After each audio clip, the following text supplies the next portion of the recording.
My dear students of 12th class, and today in your botany we are going to make ourselves introduced to the molecular basis of inheritance. As we have learned in our previous chapter or the previous lectures, we have learned that the inheritance patterns and the genetic basis of such patterns at the time of Mendel, the nature of those which we called nowadays as the genes, and at the time of Mendel, or the Mendel called those as the factors which were responsible for regulating the pattern of inheritance. But how, it was not clear at that time. And over the next hundred odd years, the nature of the putative genetic material was investigated. It took almost 100 years that the nature of genetic material was investigated, culminating in the realization that DNA, that stands for deoxyribonucleic acid, is the genetic material, at least for the majority of organisms. And in fact, there are two, that is the DNA, that stands for the deoxyribonucleic acid, and the RNA, the ribonucleic acid, found in the living systems.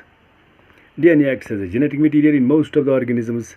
RNA also acts as a genetic material, but only in some lower life forms and some viruses, and they mostly function as the messenger.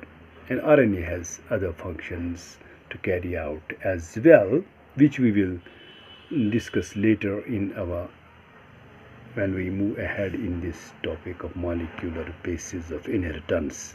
And now, the genetic material is that substance which not only controls the inheritance of traits from one generation to the next, but is also able to express its effects through the formation and functioning of the traits. Components of the genetic material which control characters are called genes. Again, the components of the genetic material which control characters are called genes. Genes are located over chromosomes, which are the colored bodies which get stranded when the cells are about to divide. In sexually reproducing organisms, an individual receives one genome or one set of chromosomes from the male parent and the second genome or the set of chromosomes from female parent. And there are three fundamental characteristics of genes. Number one is the storage and expression of the hereditary informations. Number second, replication and transmission to progeny. And third is the mutability. Now, the properties of the genetic material. What should the genetic material be like? A molecule that can act as a genetic material, it must fulfill the following criteria. The hereditary information must be present in the coded form in the structure of the genetic material, and it is genes.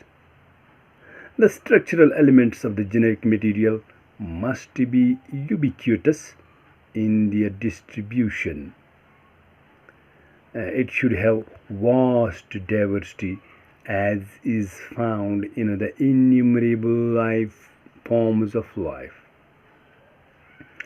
And this genetic material should be able to replicate or form its carbon copies, the most important factor that the genetic material must carry. It should be present in all the cells, whether somatic or the germ cells. It should be same both in quantity and quality in all the somatic cells of an individual.